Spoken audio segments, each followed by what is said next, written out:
नमस्कार दोस्तों। और क्या हालचाल है। आज हम फिजिक्स के 20 बहुत ही महत्वपूर्ण क्वेश्चन यहाँ पर डिस्कस करेंगे आपके साथ। तो चलिए शुरू करते हैं बिना किसी देरी के। तो पहला क्वेश्चन है, एक लिफ्ट में किसी व्यक्ति का प्रत्यक्ष भार वास्तविक भार से कम होता है जब लिफ्ट जा रही हो। आप सभी क्या होंगे, लिफ्ट में बैठे होंगे। सपोज ये आप बैठे हुए हैं लिफ्ट में, और जब लिफ्ट ऊपर जाती है तो हमारा जो एक ग्रेविटेशनल फोर्स mg होता है वो नीचे की तरफ काम करता है। तो हमें अपना भार ज़्यादा महसूस होता है जब लिफ्ट ऊपर जा रही हो। और यही जब हम नीचे की तरफ आते हैं तो हमारा एक ग्रेविटेशनल फोर्स mg नीचे काम कर रहा है और हमारा साथ वेट भी हमारा नीचे आ रहा है। तो क्या होगा सर, जब हमारी लिफ्ट एक समान त्वरण से नीचे आ रही होगी तो हमें अपना भार क्या होगा, वास्तविक भार से कम महसूस होगा। तो लिफ्ट नीचे आ रही है, तो ऑप्शन नंबर बी। अगला प्रश्न देखते हैं, निम्नलिखित में से कौन सा एक सदिश राशि नहीं है। तो पहले जानते हैं सदिश राशि होती क्या है। तो सदिश राशि जिसमें क्या हो, मैग्नीट्यूड साथ में डायरेक्शन, जिसमें मैग्नीट्यूड परिमाण हो और दिशा हो, उसे हम क्या बोलते हैं, सदिश राशि। और अदिश राशि क्या होती है, जिसमें केवल और केवल क्या हो, परिमाण हो, मैग्नीट्यूड हो, उसमें क्या होगा, दिशा नहीं होगी। तो उसे हम क्या बोलते हैं, अदिश राशि। तो यहाँ पर पूछ रहा है कौन सा सदिश राशि नहीं है। तो हमारा जो द्रव्यमान है वो हमारा सदिश राशि नहीं है। संवेग, कोणीय वेग और वेग दोनों ही, तीनों ही क्या है, सदिश राशि हैं। अगला प्रश्न देखते हैं, जब एक चल वस्तु की गतिज ऊर्जा को, गति हमारी जो है दुगनी कर दी जाए तो उसकी गतिज ऊर्जा में क्या परिवर्तन आएगा। तो हम पता है हमें कि kinetic energy is equal to half M V square होता है। जब मतलब इसका मतलब ये हुआ, जो हमारी एनर्जी हो वो directly proportional to V square है। अगर हमारी वेलोसिटी दो गुनी होगी तो हमारी जो काइनेटिक एनर्जी हो जाएगी वो क्या हो जाएगी, दो का स्क्वायर मतलब चार गुना हो जाएगी। कितना हो जाएगी, चार गुना हो जाएगी। आई थिंक आपको समझ में आया होगा। अगला क्वेश्चन देखते हैं, सबसे अधिक तीव्र तीव्रता की ध्वनि उत्पन्न करता है तो वो कौन करता है, बाघ करता है। कौन करता है, बाघ।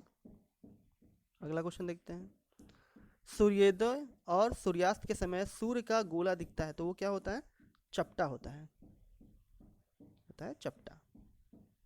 अगला प्रश्न देखते हैं, बर्फ पर दाब बढ़ाने से उसका गलनांक क्या होगा।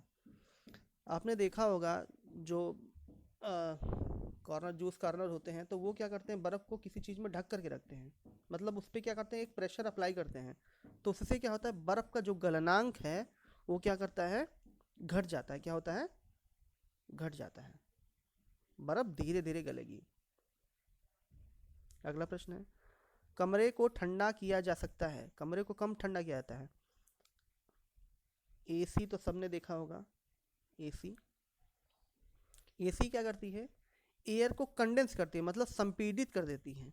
इसलिए क्या होता है, पूरा रूम ठंडा हो जाता है। इसका मतलब है संपीड़ित गैस को छोड़ने से हमारा कमरा क्या हो जाएगा, ठंडा हो जाएगा। ऑप्शन नंबर डी, संपीड़ित गैस को छोड़ने से हमारा कमरा क्या होगा, ठंडा हो जाएगा। अगला प्रश्न है, निम्न में से किसका उपयोग खाना बनाने वाले ईंधन के रूप में नहीं किया जाता है। तो बायोगैस, हाँ किया जाता है। कोयला, ये भी किया जाता है। एलपीजी, ये तो किया जाता है। सीएनजी का काम क्या होता है, ये गाड़ियों को चलाने के लिए यूज होता है, जिसका फुल फॉर्म है कंप्रेस्ड नेचुरल गैस। अगला प्रश्न देखते हैं, उष्मा का सबसे अच्छा चालक है।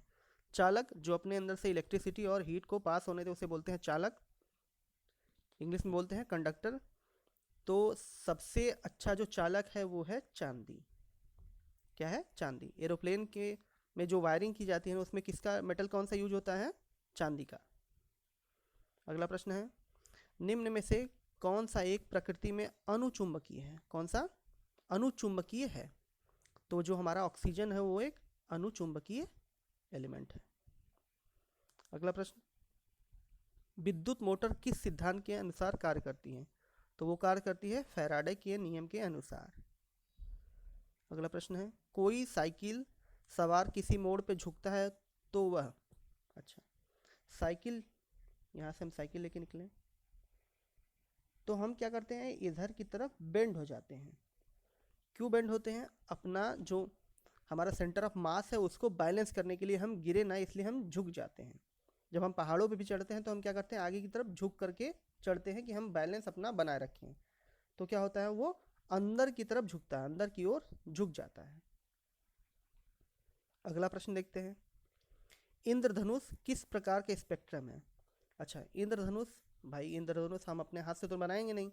इंद्रधनुष क्या है, एक प्राकृतिक स्पेक्ट्रम है जिसमें भी 7 कलर्स होते हैं। उसे क्या बोलते हैं, जैसे हमारे पास अगर मान लीजिए हम यहाँ पर एक प्रिज्म है,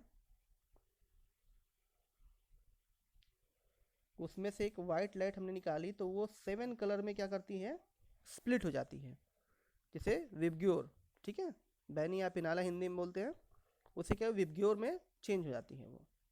फिर अगर फर्दर मैंने एक प्रिज्म लगा दिया उल्टा करके तो फिर से वाइट लाइट बन जाएगी हमारी। अगला प्रश्न है, एक बीकर में बर्फ पर पानी पर बर्फ तैर रही है, जब बर्फ पूर्णतः पिघल जाएगी तो बीकर में पानी का जो स्थल रहेगा वो क्या रहेगा, वो उतना ही रह जाता है। लोग सोच रहे होंगे बढ़ जाएगा, नहीं, उतना ही रहेगा वो। अगला प्रश्न देखते हैं, निकट दृष्टि दोष वाले व्यक्ति में चश्मे लगे होते हैं। जो निकट दृष्टि दोष होती है उसमें दूर की वस्तुएं नहीं दिखाई देती, उसमें कौन सा होता है, अवतल लेंस का प्रयोग किया जाता है, और दूर दृष्टि वालों के लिए उत्तल लेंस का प्रयोग किया जाता है। श्यानता की इकाई है, तो श्यानता की इकाई क्या है, प्वाइज है, क्या है, प्वाइज। भारहीनता की अवस्था में एक मोमबत्ती की जो ज्वाला का आकार होगा तो वो क्या होगा, बिल्कुल उतना ही रहेगा, वही रहेगा, ना घटेगा ना बढ़ेगा ना गोला होगा, उतना ही रहेगा।